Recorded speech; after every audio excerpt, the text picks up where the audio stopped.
We need to go back to where every situation in life is not a 24-hour cable news show. Where a conversation with my aunt is not a 24-hour cable news show where I have to have statistics and talking points every time she picks up the phone. And I'm like, well, actually, in Texas, the hospitalization, it's declined, but the death is, we can't do it. We can't go on like this forever. We have to go back to something that's more like normalcy. We can't do it. People are exhausted. Everybody you know now is a pundit. Politics is for losers. Haven't we explained that? Could that not be more clear to you? Every now and then in politics, somebody gets in who's like a good-looking winner, and then they become the president, and then they try to change things, and then they get shot in the head while him and his wife drive through Dallas. But for the most part, the people that write about politics, the people that obsess about politics all day are losers. They cannot get laid. They have no friends. They don't make any money. They have zero capital anywhere in their life, financial, social, and they spend their time figuring out why. Why am I a loser? And then that leads them down whatever rabbit hole, wherever they're going to go. And they're just losers. Nobody wants to be these people. You don't. So we need to get away from the idea that like people should be consumed all day with their political identity. There's more to life. There is more to life than politics, truly. Not saying that you shouldn't fight for things you believe in, but you're also not fighting for anything you believe in. You're pretending. So there's more to life. Go out. Take a bunch of shrooms. Sit on a hill. Have a good grilled cheese sandwich. Pay someone to jerk you off at a bus stop. I don't know. It's not my business.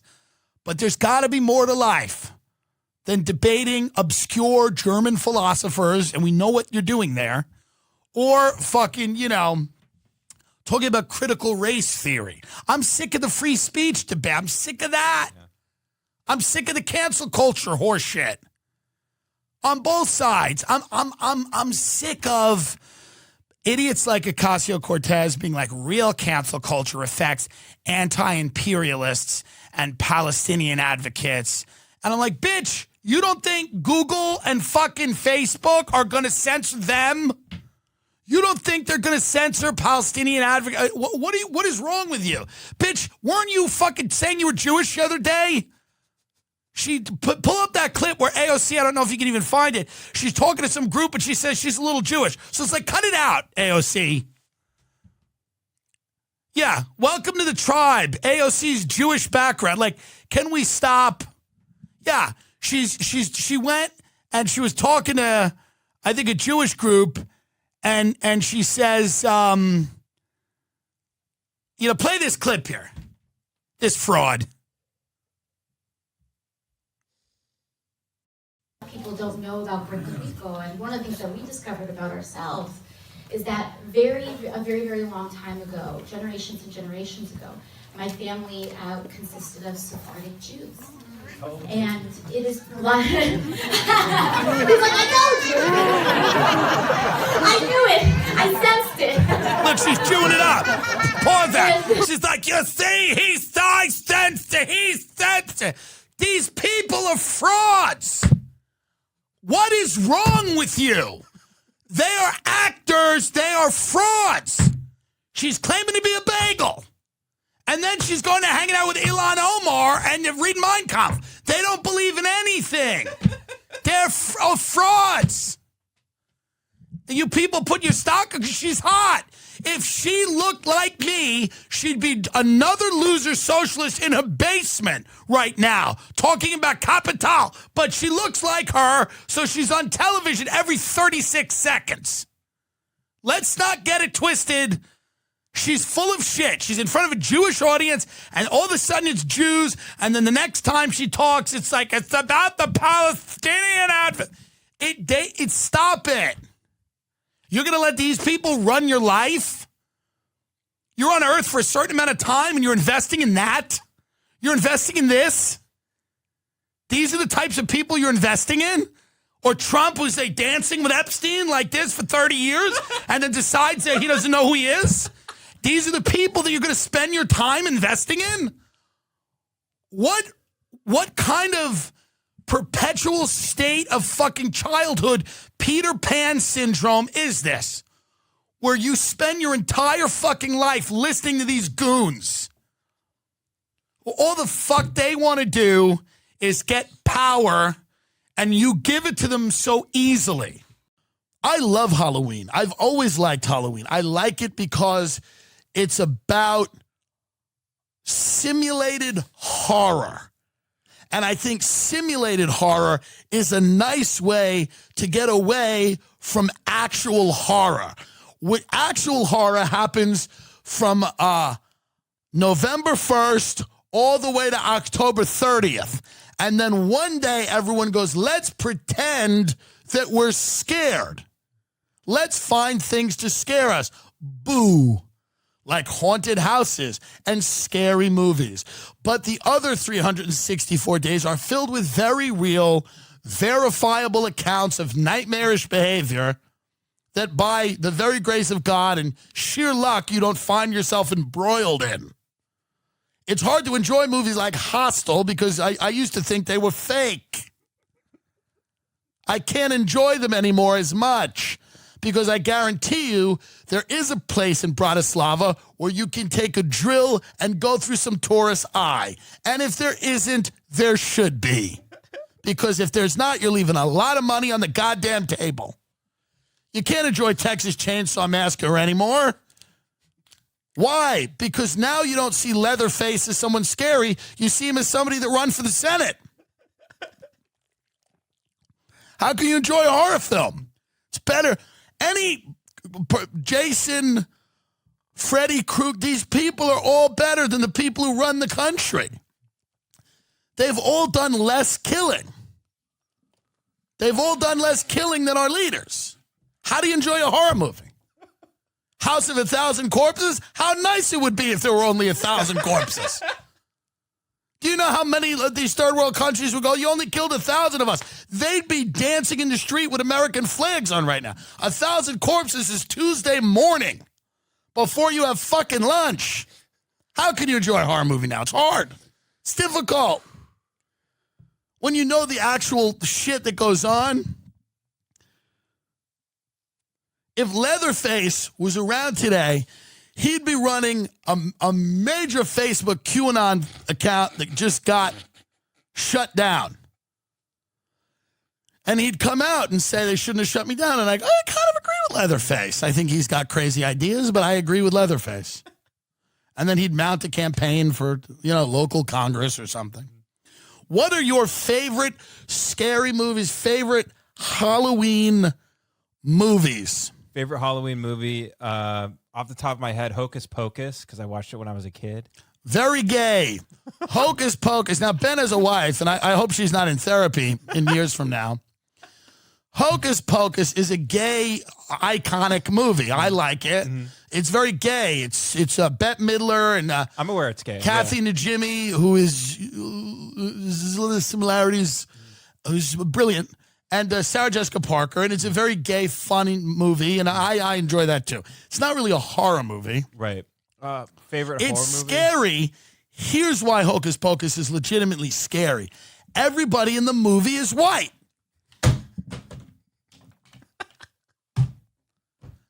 That terrifies me. That they would have such a lack of concern for diverse. Was there one disabled person? Was there one person going through a transition in the film? No, thank you. Was there one Black Panther in the movie? No. No. No good. I like a movie called Jacob's Ladder with Tim Robbins and the guy. Oh, yeah. Yeah, yes. Phenomenal film. And Danny Aiello. Great. Someone said, and they were right, they were like, Danny Aiello's face is on in every pizzeria in Manhattan. If you've ever been in New York, the celebrity, like pizzerias put the celebrities that have eaten there on the wall, and Danny Aiello is in like more of them than anyone else. This is, oh my God, does he look bad? He looks so, oh Jesus. Is he still alive? Let's see. I like Danny Aiello. No, he died in December 12th, 2019. Sad. He's great. Well, anyway. Yeah, Jacob's Ladder. Yeah, great. Yeah. And it's about a guy that went to Vietnam. And this is why I like it, because there's a little bit of a backstory. It was about a guy that went to Vietnam, and the government experimented, very similar to Agent Orange. They experimented with this drug called the ladder, which made American servicemen more vicious. And they in the movie, they explained that we were not convinced that we could win Vietnam because our boys were soft. We needed them to be more vicious. So we needed to unlock the real nightmares inside of them. And they all took this drug called the ladder. It's a cool movie, and many of you may enjoy it. And then I think at the end, Danny Aiello's like, there's this great quote in it that I like. Danny Aiello, Demons quote. Jacob's Ladder, Demons quote. Demons and Angels quote. It's kind of a fun little quote. Demons are really angels. Yeah, that's the quote. This is a fun movie, by the way. I see many couples come out to the shows, and I like that. I like that. My fan base is primarily heterosexual, but at least many of them are coupled up. It's good to do something every night and not have one person that potentially will like me ever. So I enjoy that. It's nice. You know, straight guys do comedy. People message them, hey, it was great. You want to have a drink? You know what I mean? People message me, hey, look at this pizza menu in Omaha. Do you think the S is really a...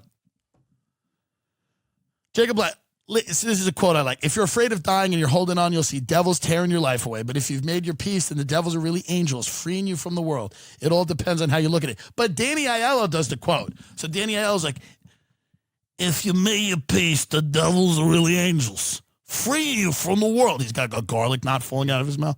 It all depends on how you look at it. You see? I enjoy that film. I like a lot of the Rob Zombie movies. Devil's Rejects, which is a movie about comedians. And we're going to need California to increase the FAIR plan. The FAIR plan is the California fire insurance that's offered to the state. That's right. Because he's right. Right now there are no other options. And the FAIR plan only goes up to $3 million. So most of these homes that burnt down weren't able to be insured through the California FAIR plan. We have to increase that. Stunning. There's a Stunning. He's like, and we also have to get California to get all the laws off the books that stop me from stealing your home. Get those laws off the books that stop me when I want to steal your home. It's not good. It's counterproductive. If I steal your house fair and square, it's my house. So why would there be a law penalizing me saying I go to jail when I've stolen your house? If you're sitting in an ash heap and I steal it because I come to you and have you sign a couple of documents while you're crying, it's mine. Finders keepers, losers weepers. A lot of friends and clients reaching out. Yes. Because they lost their homes over the last couple of days, and they need... Why is yours fine? They need help with places to live now. Because you started the families fire, are you and your brother. displaced, and that's right. As real estate agents, we obviously have an obligation arsonists. to help them find a place, even when it's going to be difficult with thousands of people looking for places and not nearly as many houses available. Yes. But the Oppenheim Group is offering to represent anybody for free, or we will credit you back any commission paid. What do you mean by that? If you've lost your house and you're now displaced, we'll credit you back. We will help you find a place, or do our best to help you find a place to rent. Real estate agents need to come together and work hard. That's who needs to come together. Is real estate agents. Good. This is our time to. It's our time to rape back, and rob and steal. Reach out to us. Reach office out, at ogroup.com. Take your burnt hand and get on the phone. And everyone stay safe. Grab the phone with your charred hand and call me and my dirtbag team of scumbags. Get your charred claw, pull out your cell phone, call me and my brother, and we'll come there and rob you. You want to get robbed? Take your phone out of your pocket and come get robbed. We'll put you in a house for $20,000 a month. It shouldn't rent for $9,000. We'll put you in a dump. We will put you and your family in a shit box for $30,000 a month. Call me and my brother with your charred hand, and I will put you in a shit box of a house for $40,000 a month. You want to talk about a shit box? We'll put you in a We'll put you in a house you want to burn down. We'll put you in a house every day you pray it burns. Because me and my brother, who may or may not have started the fires, are here to rob you. We're here to take. You're in a desperate situation. Pick up the phone. This is where we come in.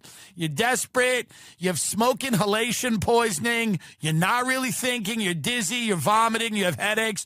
Call me and my brother. We'll get it done. We specialize in representing people with headaches from inhaling smoke. That's what we do. We specialize in. We specialize in the relocation of families who've lost properties and aren't thinking clearly. I love the angle of the news being like, so these are really nice homes.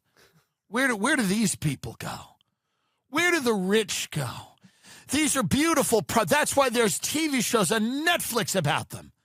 That's why there's TV shows about them. Where are these people going to go?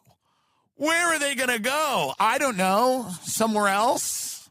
There'll be a lot of those people will be okay. He's like, the average home is $3 to $4 million. That's a lie. The average home in the Palisades is more than that. And averages are fake anyway because they'll include like an apartment complex that's not in the Palisades of like shitty condos. Like averages are not real. The reality is everyone who lives in the Palisades, and I'm not shitting on them and I hope they're okay. And I'm not saying that there is anything morally wrong with having money or nice things. I have them. It's fine. But it is hilarious to me that now this guy, seeing these real estate agents just come out there and go, listen.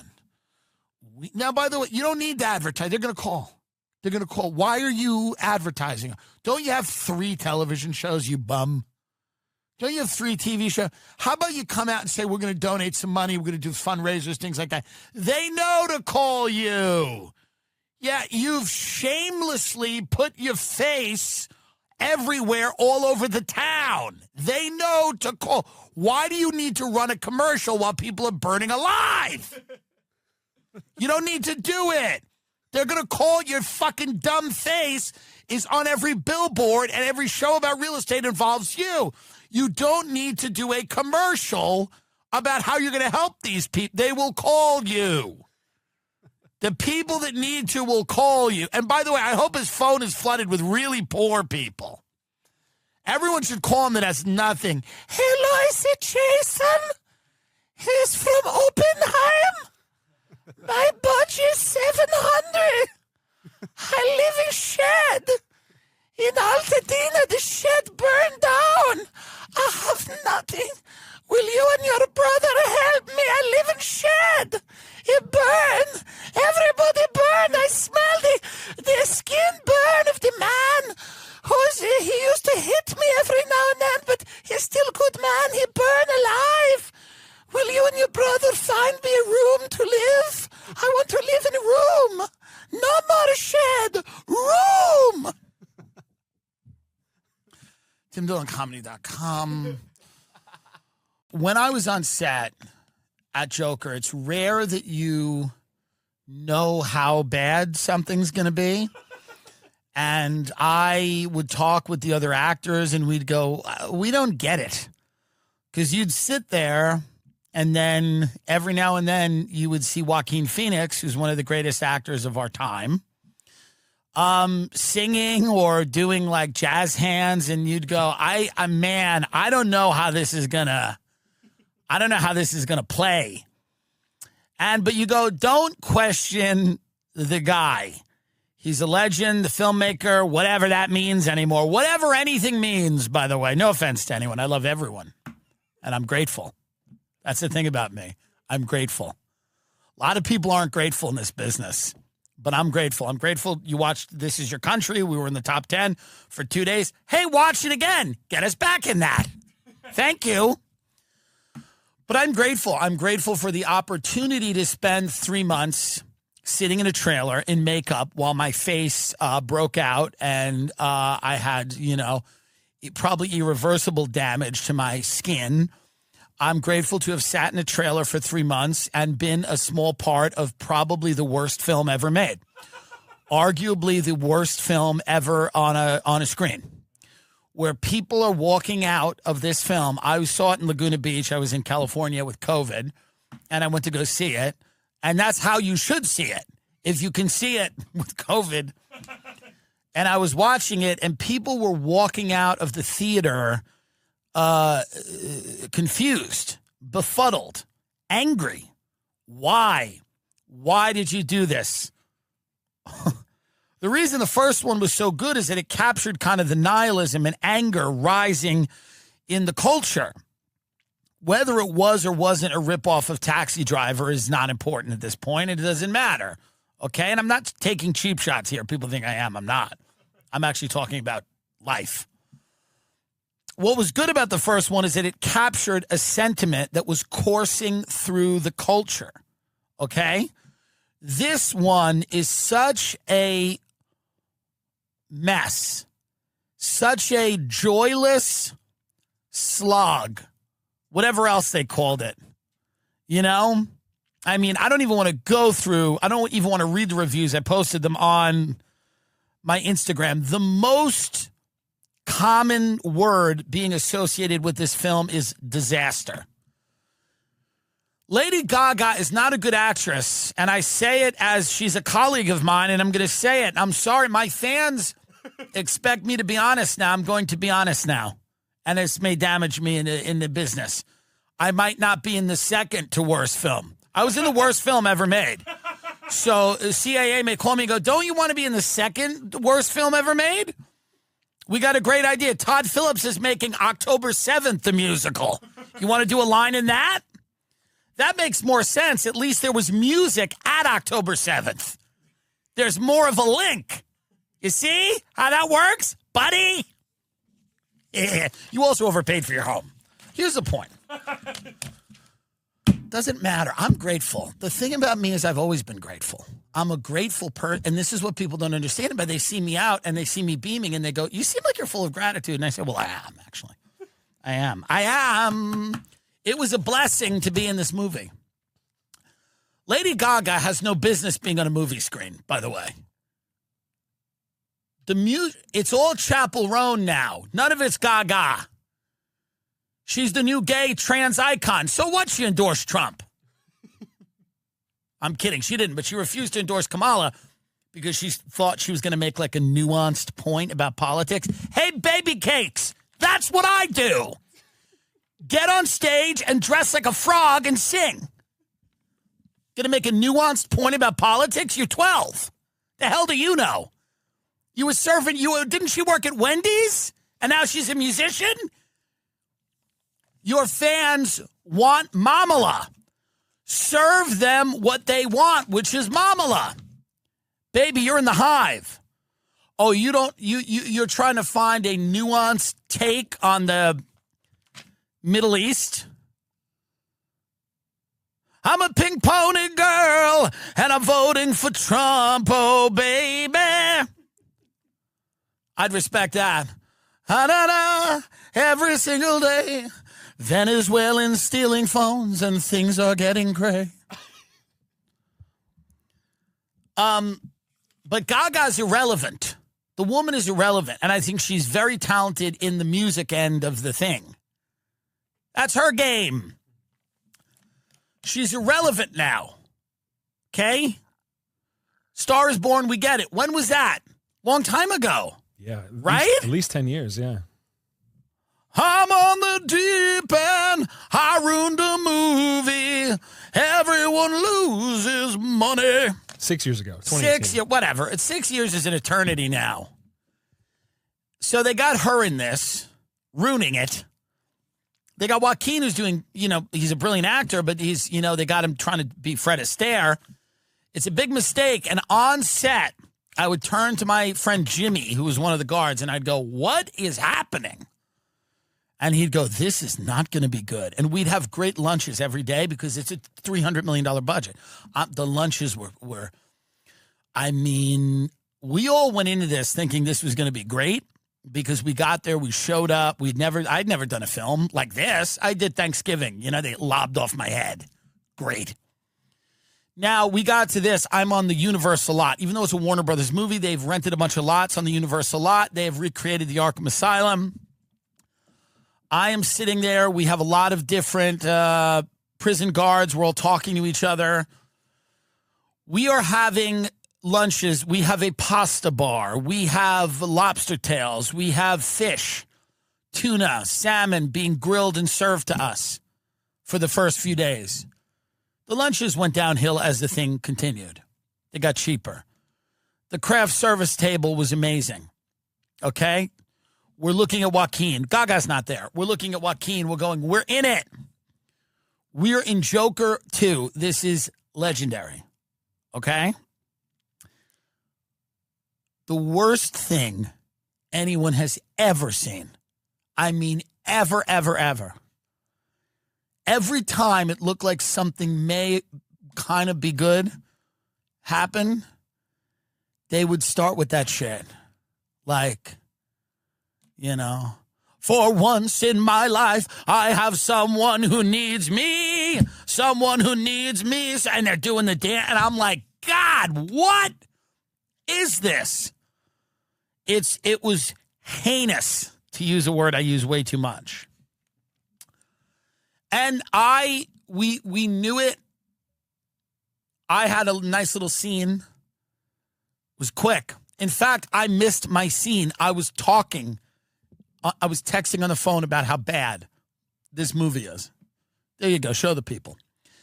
I was texting on the phone about how atrocious the film is. I missed my scene.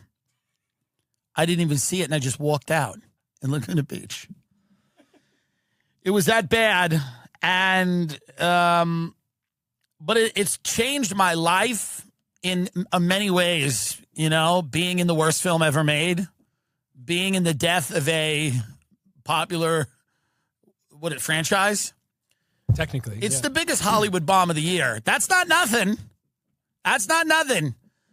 Timmy Boy is in the biggest Hollywood bomb of the year. Let's be honest. That is not nothing. A lot of people fail quietly. This is a massive, big budget, blowout failure. And I am involved. And I'm proud of that. Here's how bad this film is. I cannot show this to anyone ever. I can never say I was in a movie and then show it to someone. That's how bad it is. If I said I was in a movie and I showed this to someone years from now, they would go, are you pranking me when I put this on? And you heard Lady Gaga be like, I'm the Joker. There's always a Joker in the pack. There's always a Joker. It's like, what the fuck is going on? Who did this? Who's this? Who's the studio? Wasn't it Universal? I don't know. No, it was not. Warner. Oh, it's Warner Brothers because it's a comic book movie. DC Comics. So, I'm kidding. It's a good movie. I'm actually joking. I'm doing a bit right now. Warner Bros. I'm doing a bit. That's how good I am as a comedian. It's good. If you need a movie to have a plot, you're a loser. Truly. If you need a film to have a plot, you're a fucking loser.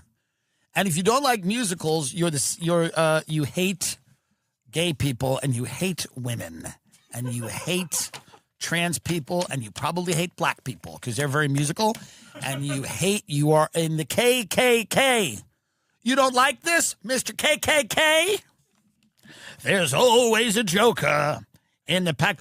I don't understand how this happened, but I'll tell you it's one word, hubris. Hubris.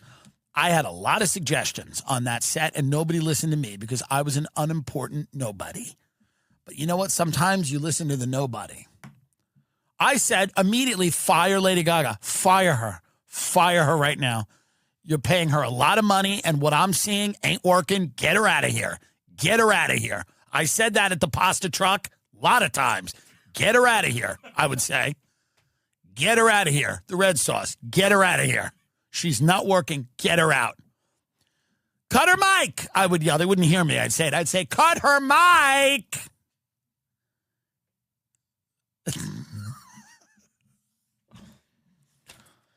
What do I care? What am I going to, what do I care? This whole thing is fake. This whole thing is fake. This whole business I'm in is a pretend business. Do you understand that? Anyone listening out there? In your minivan with your kids going to fucking, I don't know, what is it, the thing that people go, the escape room, or I don't know, what do you go to with the kids? Rock climbing? Not with kids, right? What's the thing where you jump in the foam pit? Like Chuck E. Cheese or Dave and Buster's? Whatever it is, whatever the hell you're doing out there, I'll tell you this, the business I'm in is fake. It's not real. $300 million in this horse shit that's on the screen. I just a month of my life. Do you know that when my agents called me to put me in this, they told me it was going to be a big deal for me? Oh, it's going to be a big deal. It's going to open up doors for you. It's going to open up doors. The only door it opened up is the door in the Laguna Beach movie theater when everybody walked the fuck out. That's the door it opened up. And people, I was hiding. A few people, I don't get recognized all the time, but every now and then somebody will recognize me. I was hiding like Diddy in that theater trying to get out. Somebody went, Tim Dillon, you were in that. You were good. And I went, it was terrible. They went, it was terrible. And I just ran to my car. Not ran, quickly walked. The point is, I'm literally thinking about running for the governor of California. You should try. I may try. You should try. And here's why. Yeah. I don't want the job. Right. And I think that's an asset. It is definitely an asset. Because here's the deal. Yeah. I think I could, because California is out. Go to the flash mobs, please. There's so many robberies in California right now. Gangs of people run into these stores and just flash mob. Well, you call it robbery. And I would stop it. You call it robbery. I call it how society has failed these people. Yeah, I guess let's put on our headphones to listen to the flash mob. Well, news right now out of Flash Canoga mob, what do you Park. mean we A can hear? large We don't need group of headphones. masked thieves have smashed display cases and stolen merchandise from Nordstrom. That's in the Westfield Topanga Mall. Let's go right to Jennifer people are McGraw. starving. She's live in Canoga Park now. She's got the latest I from there. can't Jennifer? believe the sanctity of our retail Rick and institutions. Sandy, as you can imagine, the is mall is not packed. intact. It's Saturday Look, it's your evening. producer Can't as a find woman. parking Yeah, it's spot. Jen So McGraw. definitely frightening for shoppers and employees who were in the store at the time as several thieves entered. And some of this, it was caught on camera. Some of it was good. They're searching for something. Yeah. Who's to say they're not playing Finding Nemo? Here's my issue with this. They call this a victimless crime, but the reality is it's violent. There are people that could get hurt, right? No, this is a victimless crime. Do you think that's victimless? Yeah, I would. You really believe that's victimless? Yeah, You believe? If I was a cop, I would say, "I'm sorry, guys. How has society failed you?" Yeah. It's but literally the DA and people like that are saying, and I'm open to the debate. You know that guard was in on it. Yeah, the guard's absolutely in on it, and not just because he's black. Yeah. But, Just because he didn't move. right? Just because he was waving and saying, "Hey, what's up? I'll see you at home." Yeah, I'll see. Yeah, you got my bag, right? The one I told you to grab. Here's the thing about when me and him get together. It sounds racist, but it's not. But it's not. No, It's not. That's No. the thing, but it's actually not. I actually think he was maybe a Dominican actually guard. not. Yeah. You're hearing things, Yeah. but it's not what it sounds like. No. He just wasn't moving. Yeah, he's just not. But he was just kind of like. He was just kind I of like. get it because yeah. he's not getting paid a lot. I'm not going to die Yeah. to guard a tote bag. Yeah. They're saying it's a victimless crime. Now take your headphones off because now we can't both. That looks odd. Yeah. People are running into these stores. It's a smash and grab. People are going, hey, it's a victimless crime. Lighten up. Who cares? Don't worry about it. It's a brilliant crime. You roll in with 40 people. Yeah. There's too many people to arrest. Right. It's pandemonium, and people walk out with a couple of Fendi bags. Yeah. Big deal. Well, it is a big deal. Who's getting hurt? A lot of people. A lot of people. Like who? Here's who's getting hurt with Prove this. to me one person who got hurt by this. I got to prove it right now. Yeah. The people that are going to lose their jobs when these stores close. Because that's what happened in San Francisco. Oh. So everybody that works in the store, and then the store's basically going to go, we are not going to stay here just like they did in San Francisco. Well, what color are the people working there? Everybody who, I mean, is this even allowed on Apple Podcasts? It is. I'm at just this asking a point? I don't question. even know. I'm just saying that's because look at all the stores that are leaving. These are all the places that are leaving San Francisco. All the places that are leaving. Okay? Right. Good Office time to Depot, buy. Good time Marshalls, to buy. Crate and Barrel, H&M, Uniqlo, Anthropologie, Abercrombie & Fitch, Nordstrom's, Saks, Gap, DSW. Now, you're a conspiratorially oriented guy, so let me ask you a question. Is this disaster capitalism, Will Naomi Klein write a book about this? Is this Blackstone intentionally throwing these flash mobs in there so the prices dip down? No. They get a going out of business sale. No. They turn it into one big Costco. No, I think it's paralysis capitalism. I think that people are paralyzed and don't know what to do. And I think that we've gotten ourselves into a predicament where, unfortunately, the levers of government and bureaucracy are grinding at a pace where nothing can get done. And nothing, unfortunately, there's no will. Nobody has any will anymore to make something happen. Right. So people are just stuck trying to be a good person, going like, hey, man, I don't know. I wasn't in that store. I wasn't affected. I don't live in downtown San Francisco. I live in Marin County. I got a mansion. I'm not going to worry about it until they're in my window. Right. I don't think people are worried about anything that's not directly affecting them. And I think the politicians are just saying whatever they have to say to seem like they're good people and that they're, evolved and that they are considering all the angles. And I think it's paralysis. I mean, listen, these are the wealthiest people in the world. It's weird they're letting this happen. I understand conspiracy theories, people going, why are they doing this? Why are they letting it happen? Right. I think it's paralysis. I think it's people just not wanting to say the uncomfortable things you would need to say to fix this. Like that was a crime. Like that's a crime. That's illegal. Like those people need to go to jail. Right. Like people that are doing heroin on the street are not just poor. Right. Like people that live in tent cities, in many cases, are choosing to live there and use drugs because it's an open air drug market where they can procure the drugs that they're addicted to. What you're saying, those are unpopular things to say. Right. What you're essentially saying is optics have become more important than reality. And 100%. People are more concerned with the optics than they are the reality. And we've created a world where people are not affected. That's the thing. People are not affected by how bad it's getting in the next town. Not yet. They're not yet. Not yet. Not yet. Not yet. But here's the thing. It's always, it's like anything else, right? If you ignore something and it festers, it becomes eventually a problem that has to get dealt with. Raisin in the sun. It explodes. But when people go, oh, these flash mobs, what do you think drove all those stores out of San Francisco? This shit. Inequality. And then, by the way, if there's no stores, people don't want to live in San Francisco. Right. And then people go, I don't want to live downtown. My wife can't go to the store. My gay husband, who's a twink, can't go to the store, whatever it is. We know lesbians can always go anywhere, no matter what. But there are certain people that are more delicate and more important to society than lesbians, let's be frank. They're the Marines of gentrification. Sure they are, but what else do they do? I know they can pickle things. And they can throw a softball pretty well. They can run a bar. Yeah. They can hit you with a bat. They can build a shed. But I mean, are they evolving culture? Let's be honest. Yeah. My point is, the reality is this is the beginning of a rot in a city that comes to be a bad omen for a lot of things. Yeah. So those are the people that get hurt. All the legislators are hijacked by gotcha politics. Everyone's doing slam dunks on each other. Yeah. Nobody's talking about policy. You watch these debates and at the local level all the way up to the federal level. It's just all personal attacks now. That's It's like we're watching Wildin' Out. It's like a diss battle. It's just going and you're going like, all right, we're hearing about Hunter Biden's emails or Hillary's emails or Trump's indictment. You're going, does anyone want to talk about policy? Yeah, does anyone want to talk about how we can stop the mob from, who has policy ideas? Has there been a flash mob for food? Does anyone run into like California Pizza Kitchen with guns? Well, this and go, where's the? Because by the way, everyone's just talking about how they're starving. Well, AOC talks about these people are starving, and they are starving. Fendi bags are worth a lot, and so they all sell these bags. Right. They sell these bags.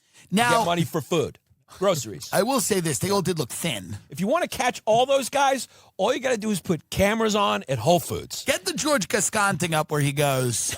He's talking about. And this is the DA of, I believe, Los Angeles, right? Yeah. And this is the DA of LA when he's asked about these things. Because, by the way, I don't really shop that much. So I don't, I understand not caring about this. Right. But it is something where I look at it and I go, oh, this is the beginning of something that could probably, be weird. So it's just hitting you now that things are bad? Well, no. The flash mob is kind of interesting. Oh, it's been around for a long time. It's been around for a long time. It's a little fun. Yeah. It is fun. Yeah. I get the appeal of it. Like, by the way, I'm a human being. I understand it's fun going, let's run in, let's grab some shit, and let's leave. Here's George Gascon here. Yeah, this guy looks like a deer in headlights. I mean, this guy is just, he's the DA. Yeah. Right now, in the face of the flash mobs. Yeah, he's got soft eyes. He doesn't really know what to do. Yeah. And he's being asked a question. And here, put on the headphones. Yeah, let's hear what he says. And you can hear them. Oh, God. He looks like the old coach Every of the tool Lakers. available under the law when there is an arrest made to make sure that these individuals are held accountable. LA Mayor Karen Bass also spoke about accountability, saying in part, quote, those who committed these acts and acts like it in neighboring areas must be held accountable. But not everyone feels like local leaders are delivering on that promise. Businessman Rick Caruso said, quote, I have heard directly from small business owners who feel defeated by the lack of accountability for criminals. Well, here's the What do you say to the person who points a finger at you saying that there are people in this community who believe they can get away with serious crime in LA County and not be held accountable? Well, I would ask you the question, what would you tell them when you just heard me speaking right now? Because I think you have a responsibility also for addressing it. We will use every tool available under the law. The journalist has a responsibility. Get out there and make a citizen arrest. Yeah. Why is this guy not in Miami? Yeah. Sitting on a cabana. Yeah, I mean, he's perfect. He's like, what are you talking about? We got a problem here. You have to fix it yourself. I mean, we're all here born in America. You know what's coming here. You come here, they get the hat back. Everybody has to be responsible for what they're doing. We see the people, we're going to make them responsible.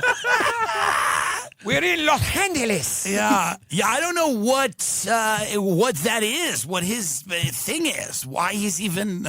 Why? You see, these people don't care about They're appointed. These guys aren't elected. Is he our DA's elected? He's elected, He's yeah. elected. Who votes for this stuff? They don't know. This is the. I lived there 5 years. Yeah. Who's voting and how long are these terms? And yeah, comptroller is also elected. I can't tell you what he does. yeah, right. They recalled the guy in San Fran, this guy Chesapeake. They recalled him. They were like, "You are really fucking up." Oh, that guy. He was basically like telling people that were stabbed to get over it. Yeah, he was going, stop locking your store at night. Right. Yeah. It seems to me, and perhaps to you, that there is another industry right now moving in that wants to own the government. And that is the tech industry. That seems very cozy, very close with the government. You've been outspoken, and you're one of the only people who's been publicly outspoken about the dangers of that. Well, at the same time, right after 2008, this is when Obama became aware of the power of social media. There's this famous meeting at San Francisco airport where the guys at Facebook come to him with his team, and they tell him about the power of Facebook because he's running as a populist outsider against the Clinton machine. Nobody gives Obama a chance. He's an anti-war populist outsider. Nobody gives him a chance at first against the Clinton apparatus, right? The Clinton mafia. He does this, a lot of it's through social media. They have an implicit bargain later with the oligarchs in what I call the algorithmic age.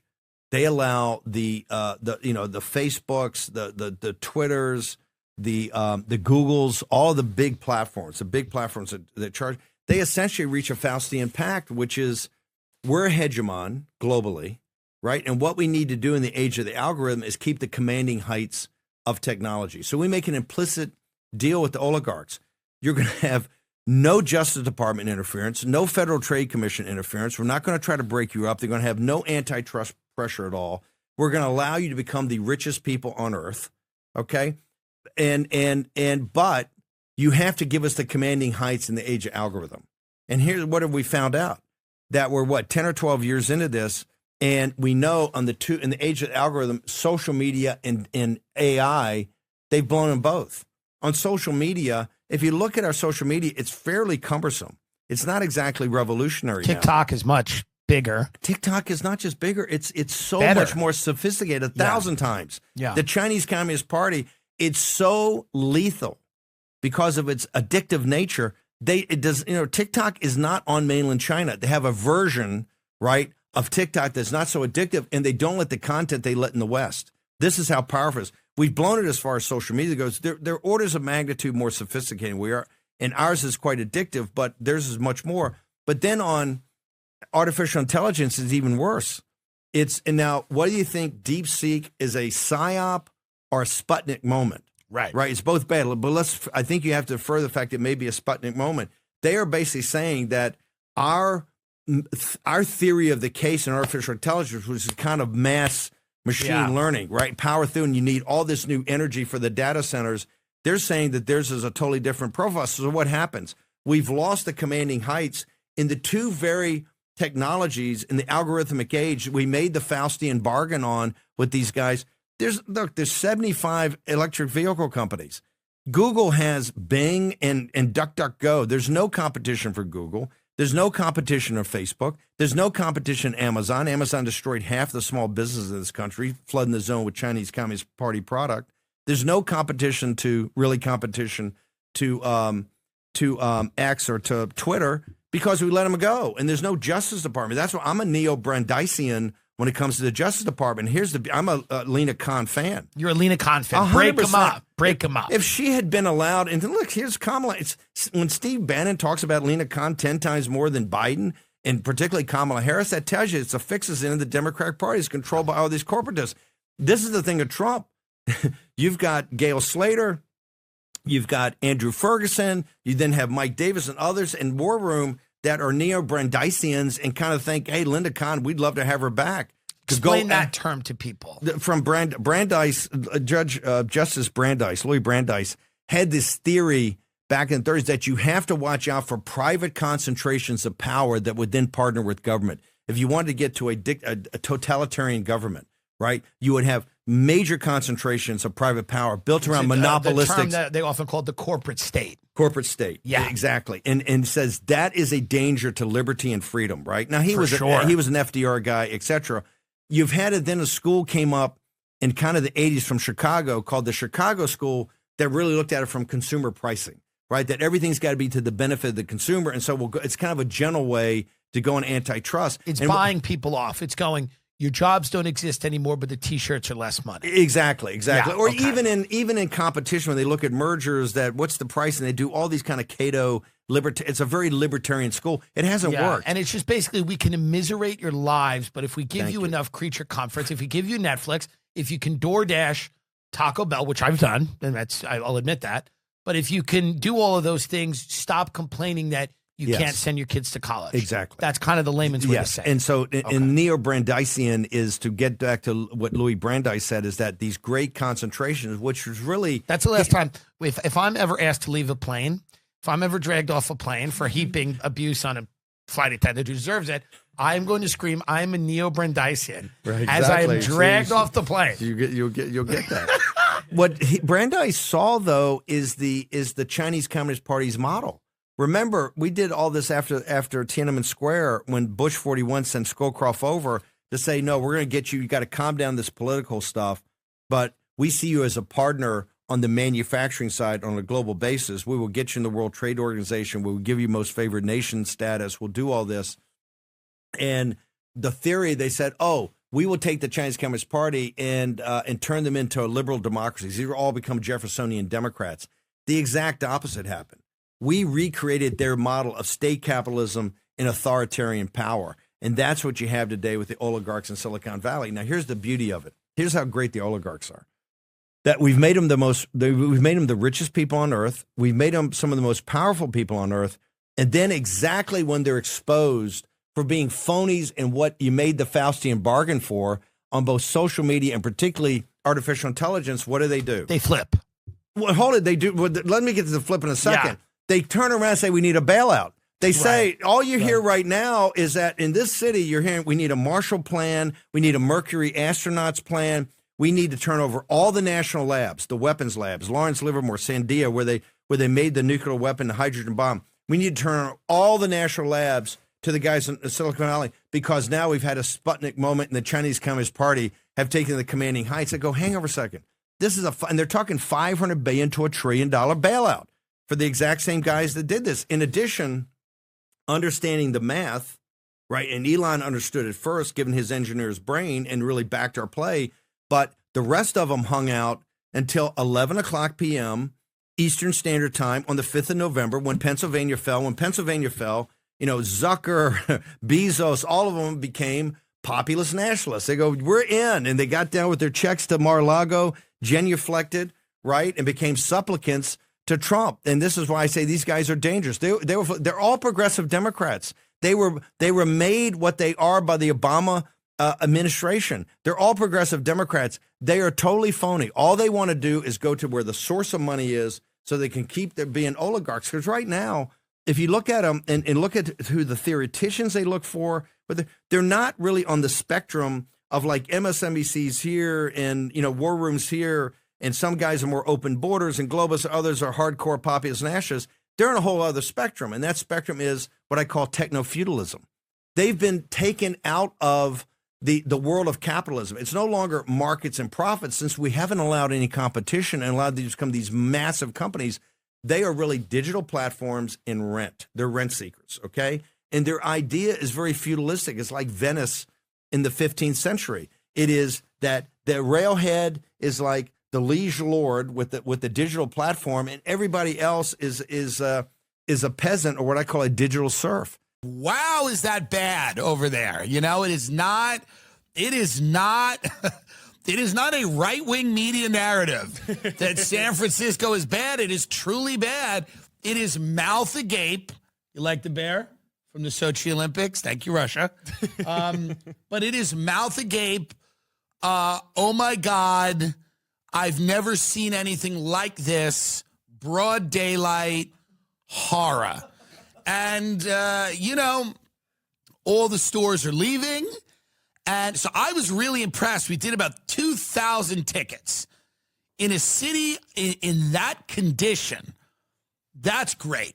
I think that's great. I'm happy with that. I am happy with that. I think it's going to be the next American city to fall. Remember when Detroit fell? Yeah. Detroit fell. That's how you knew people had given up on the country. Detroit didn't have a police force. It was hard to get water to certain parts of the city. Like, the city fell. And we went, okay, San Fran is going to be the next city to be completely abandoned, which is sad. The food is amazing. We went to a Chinese restaurant, picked it at random, and we went right after the show. Some of the best Chinese food you'll ever have. It's an important city culturally. It's an important city in a lot of different respects, Economically, it was very important to Northern California. A lot of the, tech companies originated in San Francisco. But now it is as bad as it's going to get. I don't know how it gets worse. I don't know what could happen to make it worse. There's nothing to do except go in and then leave immediately. But it is fun if you like a little bit of disaster tourism, which I like. I think, and you got to be sick fucks to enjoy it. But if you're watching this, you are. Part of the fun of the next 30 years in America will be kind of a disaster tourism. Going to the worst places. There will be many where you have fentanyl addicts in the street. I saw a guy in San Fran. He was shitting and jabbing himself with a needle in his leg. And, I got to be honest with you. Listen, is it sad? Yes.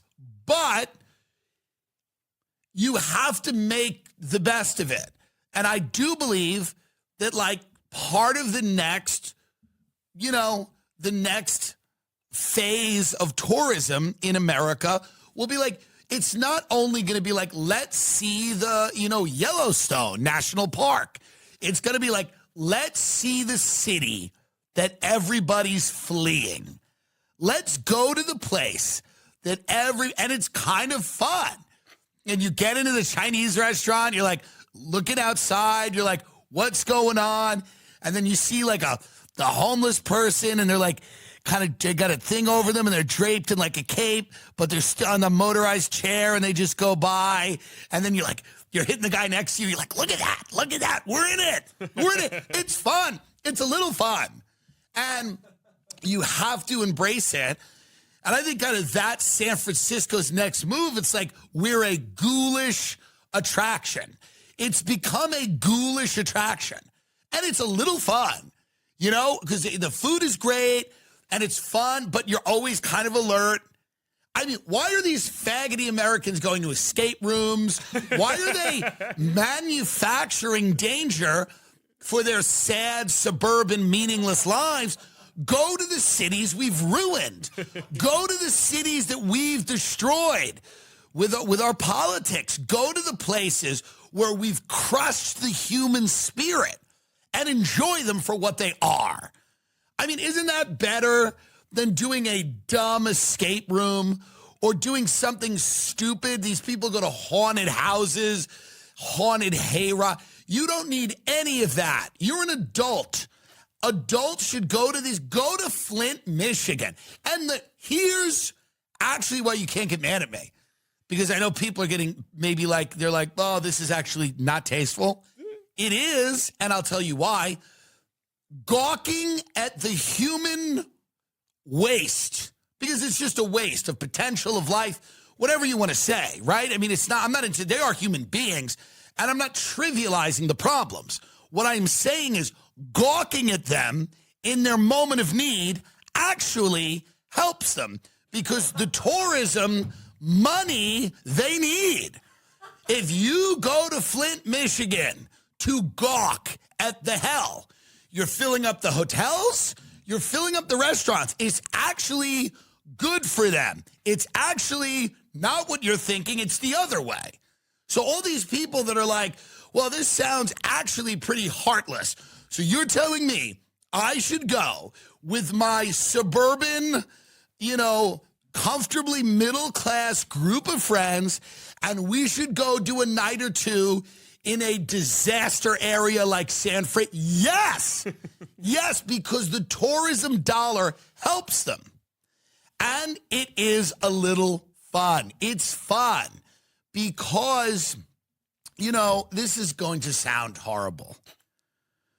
At a certain point of drug addiction, and I've been a drug addict, you really are not a person at that point. You're not a person at that point. It's really true. No one wants to talk about this, but I'll do it because we have a beautiful set and we have the Sochi Bear provided by Russia. Now, you're not. I've been there. I have been in the depths of a drug addiction, meaning I was and I think maybe the worst of it was when I was in my early 20s. I was directionless. I was working in finance, and I was doing drugs all the time, snorting cocaine, drinking, smoking weed, taking pills. I was not a human being at that point because you become the drug. You just become this thing that wants drugs, and you want to feel better, and you exist in a binary state of being either high or anxiety-ridden, trying to get drugs. Those are the only two. It's a binary existence. And those drugs pale in comparison to fentanyl or crocodile or whatever the hell's going on in San Francisco, trank dope or whatever the new things are. You can't even keep up with them. So I'm not saying that these people at one point weren't human beings, and I'm not saying there isn't a human being down deep in there. But at this point, they may as well be animatronic. It's a small world. It's a small world after all. At this point, they may as well be animatronic. It's a small world. They're making shapes with their own bodies that no one's ever seen before. The way they can bend and shift and the things they're doing, the way their eyes are darting around, they're wearing this, and it's really amazing, the post-apocalyptic stuff they're wearing. They're doing big hats, and it's very black and large capes, and I like it. I think it's actually good. It's they're on the motorized scooter, and I'm going to send you, and I want you to bring this up, and I want you to close up on this woman, and I don't know if it's a woman, and it doesn't matter. It doesn't matter. And again, I'm not trying, because this helps them. Do you get it? Are you with me on this? Going and gawking, going and giggling, going and going, oh my God, it helps them. I'm telling you, and I know it doesn't seem like it does. But it does. It does. It does. It does. And I don't know the problem. So here I'm sending this to the good producer, and now I want you to put this up on the screen for everyone to see, because I want you to basically and we're going to close up. We're doing close up on this person here and this woman. Now, again, people are going to get, I already see people going to get angry with me, but that doesn't, I can't not do what I do here because I'm making sense. Now, I just sent you the close-up version too. The next version is going to be close-up. I'm sending, now, okay, you can do it yourself. Get in there. Get in on her tight. Get in on her tight. Oh my God. Okay? Listen, when I tell you, this is one of the better looking people in San Francisco right now. Now, listen, they go by and they zip by you, and it's fun because listen to me. I know that this isn't, but it's true. Why are you mad at me? I didn't give them the fentanyl. I'm not letting them do this to themselves. I am not letting them do this to themselves. But I like that hat she has. It's sort of that hat with on the top with that. Look at the fit for a minute. Look at the fit, because the fit is actually not bad at all. By any stretch, the fit is not bad. Now, I hope this woman goes to heaven soon, because we have let her, now you can get it away now, but we have let her, here's the problem. We have let these cities descend into chaos. We have let people destroy their lives with narcotics because we feel like it is compassionate to not arrest them, force them into treatment, or put them in jail. And because we have decided that all the problems in America, and there are some of them that certainly come from inequality. We know that. We're not dumb. San Francisco is one of the highest housing, it's crashing now, but it's one of the most expensive places to live. And we know that people can get forced into homelessness because they're in a real estate market that is pricing them out. And we know that. And we're not saying, but we also have to recognize that the homeless problem in San Francisco is not just a function of the rising cost of housing. It is a function of rampant drug use that has been normalized in every part of the city, where people that are addicted to drugs can do them in the street, can buy them in the street, can turn tricks, with their bodies and buy drugs immediately after.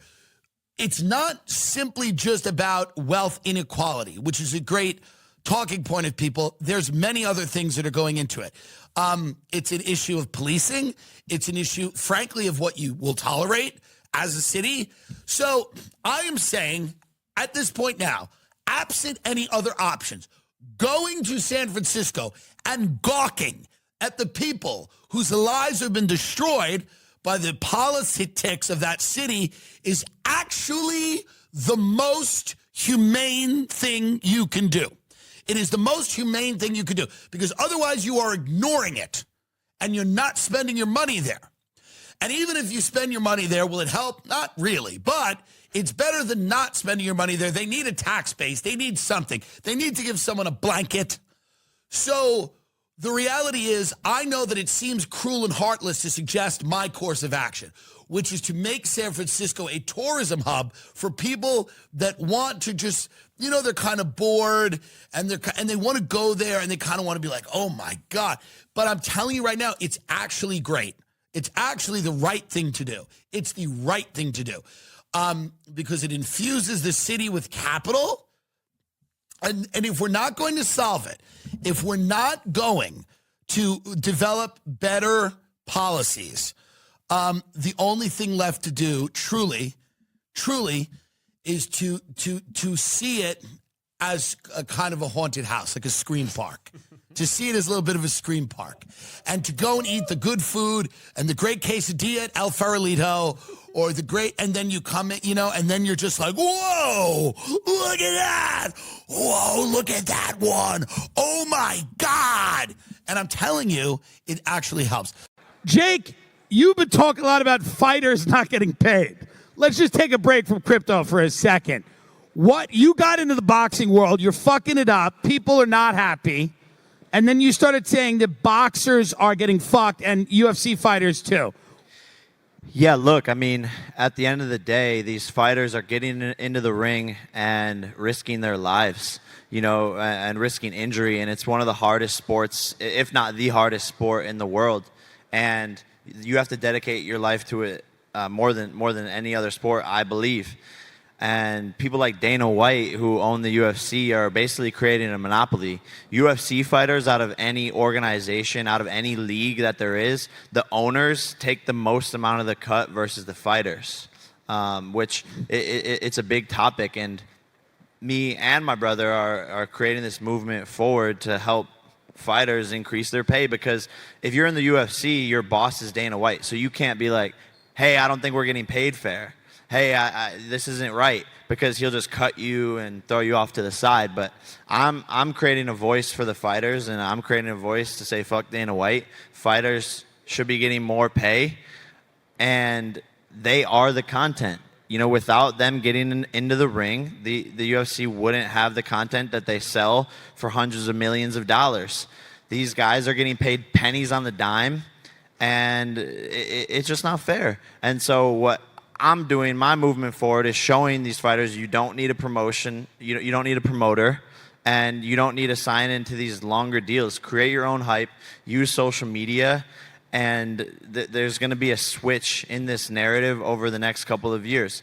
Dana White doesn't make good fights happen. He doesn't make the fights that the fans want to see because he can't pay these fighters enough, or doesn't want to pay these fighters enough. John Jones versus Francis Ngannou, one of the biggest fights that everyone wants to see. He won't even pay them $10 million each to make the fight happen, versus some no-name, or not no-name, but like some smaller boxers will get paid $20, $30 million for a fight because they're in control of their own promotions.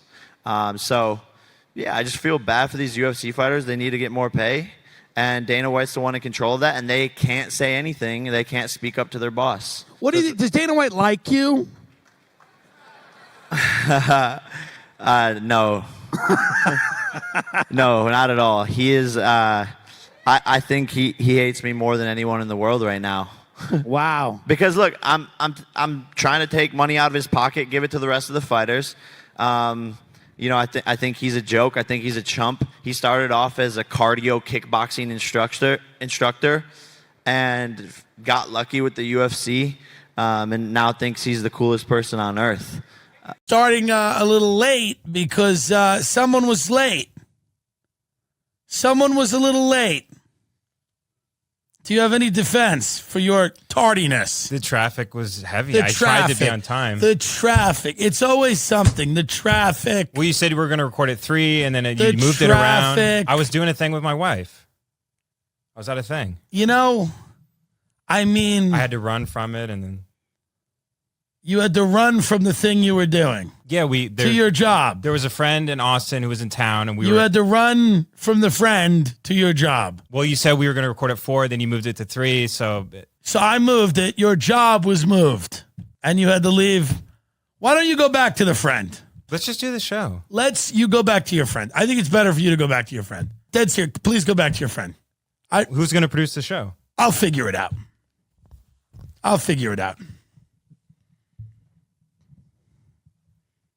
It's insane.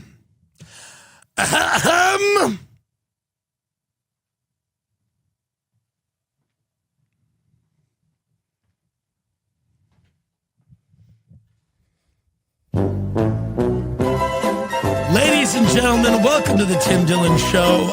Beautiful day in Austin, Texas. Mass shooting downtown.